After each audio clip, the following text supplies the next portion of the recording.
Mormon governments. Why would anyone fight against Zion? The idea of the New Jerusalem or Zion is so intriguing to me.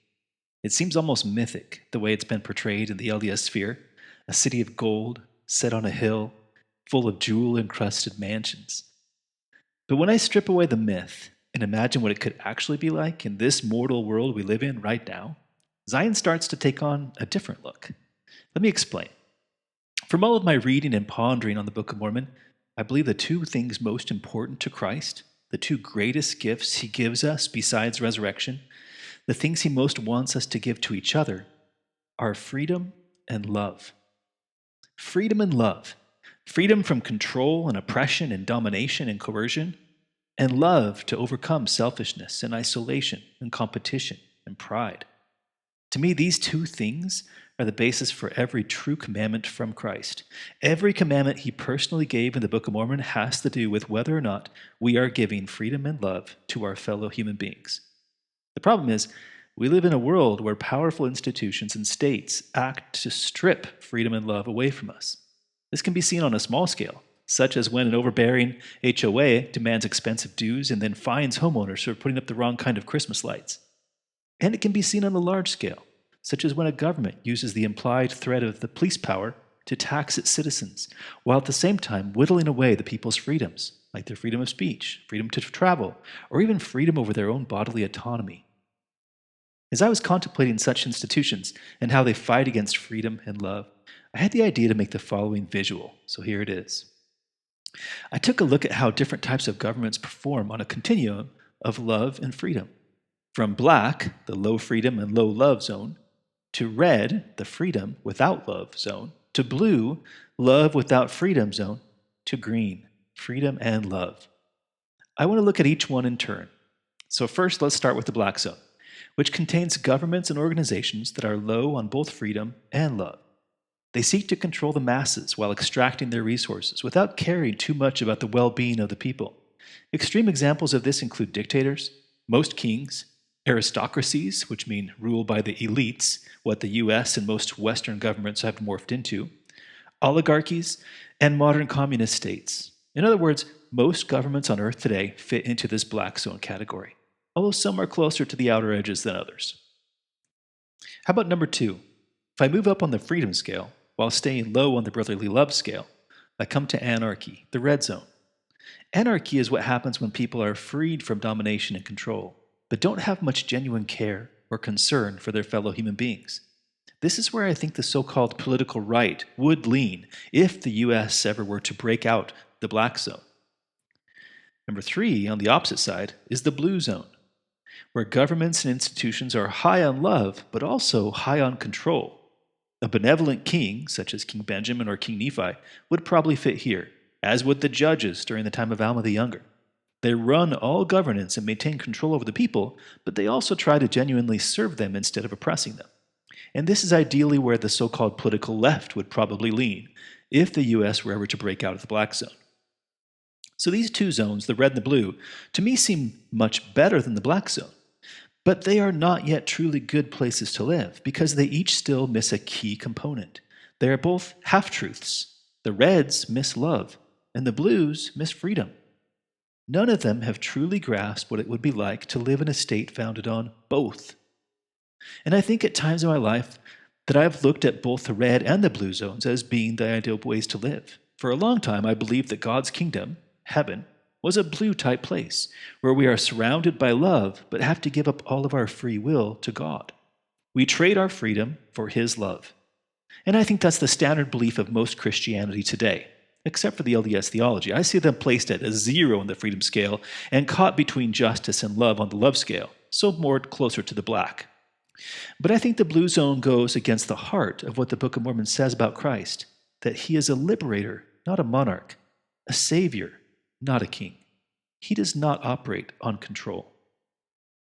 More recently, since leaving the LDS Church, I came to believe in the red zone anarchy, which literally means no ruler or without ruler, as the way to live, thinking that the ideal state of mankind would be the absence of all rules or laws, since what I experienced in the LDS Church, the extremely strict lifestyle they forced me to live, caused me to react by pulling towards absolute freedom.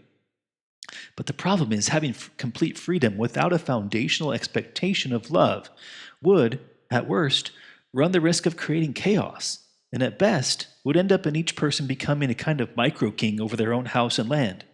It's the end state of the true capitalist, who sits comfortably atop his own pile of gold while his homeless neighbor begs in the streets. So I believe this red zone also goes against the Christ of the Book of Mormon. Yes, he is the liberator and the freer of captives. But over and over again, he calls on us to love. Without charity, the Book of Mormon says, we are nothing. And that brings me to the fourth zone, the green zone. This is a state built upon both freedom and love, where everyone takes care of everyone else, while not being coerced or forced to do so. It's a state that doesn't exist as a government or an organization, to my knowledge, anywhere on earth today. And I think this is what the Scriptures and Christ mean when they speak of Zion and the New Jerusalem. This New Jerusalem isn't paved with gold. It doesn't have ruby-covered mansions. It has something infinitely more valuable and enduring, true freedom and true love. Interestingly, this kind of state exists nowhere in our written world history. I've looked. Is it possible such a free and loving state never existed at all? Or is it that the histories of such places were covered up or destroyed? Well, I don't want to sound like a conspiracy theorist, but, well, here goes. I think Zions have existed at times in our history, but that their stories have been buried or destroyed. Victors write history. And what powerful, controlling, self-serving state or ruler, such as every state on earth today is, would want a history of such a Zion to persist? The biggest single clue I have that such places have existed in the history is the Book of Mormon's description in 4th Nephi. 4th Nephi is the only written record I know of that describes an entire society based on pure freedom and pure love. It was a people with no taxes, no debt, no judges, no slavery, no racism, no poverty, and most importantly, no rulers. Instead, it was based on mutual love, mutual support, mutual equality, and mutual freedom. Wow. When I sit and try to imagine such a society, it's wonderful to think about. I imagine all of the stress, the competition, the uncertainty that would disappear from our lives in such a place. I imagine the cooperation, the mutual care, the sharing of knowledge and resources, everyone working hard so that everyone else is comfortable and happy. How would that be? I think it would be beautiful. And so that leads me back to the question I began with. Why would anyone want to fight against such a place? Why would anyone fight against Zion? And if such places have existed in the past, which I think there are what the records in the Lost 10 Tribes will show us when they're revealed, why would anyone want to destroy the knowledge of a society based on freedom and love? So, I want to go back and look at the graphic of the different governments. For those in the black zone, which I think are most, if not all, governments on earth today, let's look at their possible motives for fighting against a Zion. First, let's imagine if a small country, let's say the size of Utah, was carved out along the border between US and Canada. That country wouldn't have taxes, tariffs, or fees. It wouldn't have a military, police, or any other system that produces organized violence. It wouldn't have competition, regulation, bureaucracy, or red tape. And it wouldn't have hierarchy, politicians, judges, or any elites. Instead, it would welcome everyone in who was willing to fully embrace freedom and love so that they could share all their resources together, help each other instead of competing with each other, reject hierarchies and treat everyone as absolute equals, and fully help the poor, free the debtor, and give everyone opportunities to live and work as they wish. If that existed, what would happen? Well, first, every good person would want to move there. Millions of taxpayers from the US and Canada would flood into this new country seeking asylum, refuge, freedom. And as they started to live a Zion life and began to prosper because they loved instead of competing with each other, their well-being would go off the charts. It would surpass that of all other countries on earth. More and more people would go there, draining the tax bases of the surrounding governments. And then those who couldn't move there for some reason or other would start to clamor for their own governments to be like that state. They'd shout things like, "Why do we have to pay taxes when they don't? Why can't we be free like they are? Why do you get to rule us instead of all of us being equal?" Who made you our ruler? These pressures would build and build and build until the black zone governments would be forced to take action. And that action would most likely to be fight this new state, to tear it down, to destroy it off the face of the earth, and then salt the earth, and then to erase it from the history books, lest a future peasant get some idea that freedom and love were ever possible. And then they would be back to exactly where we are today. Exactly, that is, except for those of us who have the Book of Mormon and 4th Nephi, and know that such a place is possible and has existed before.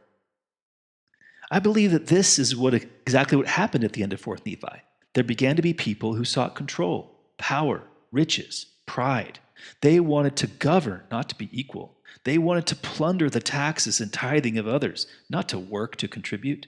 And as they gathered power and Zion began to be weakened by pride, they finally overcame Zion, destroyed it, and erased it from world history. And maybe this has happened to the early Christian church. And maybe it happened on the Isles of the Sea. And maybe it happened in Abraham's time or Moses' time or countless other times. And maybe someday God will reveal the records of those peoples too, who lived in societies based on freedom and love. And then at that day, we'll all know that it was possible, and it is possible. And maybe we'll decide to build a new Jerusalem in our day. And who knows, maybe our own Zion, the prophesied coming New Jerusalem, will begin not with a new government or a new state, maybe with a handful of people who refuse to rule or be ruled, a group of people who choose to live by love and freedom in their own homes and communities first, and who will live to hear the call when Christ sends his messenger to lead us to go and build Zion. Predictably, at that day, every other government in the world, including the U.S., will fight against that New Jerusalem. They'll have to, or Zion will destroy their power and their craft and their control, not with war, but with peace. And that's when I believe the Book of Mormon prophecies will all begin to be fulfilled that say, a new Jerusalem shall be built upon this land, unto the remnant of the seed of Joseph. They shall build up a holy city unto the Lord, like unto the Jerusalem of old, and they shall no more be confounded. And the time speedily cometh that the Lord God shall cause a great division among the people. And I will contend with them that contend with thee. He that fighteth against Zion shall perish.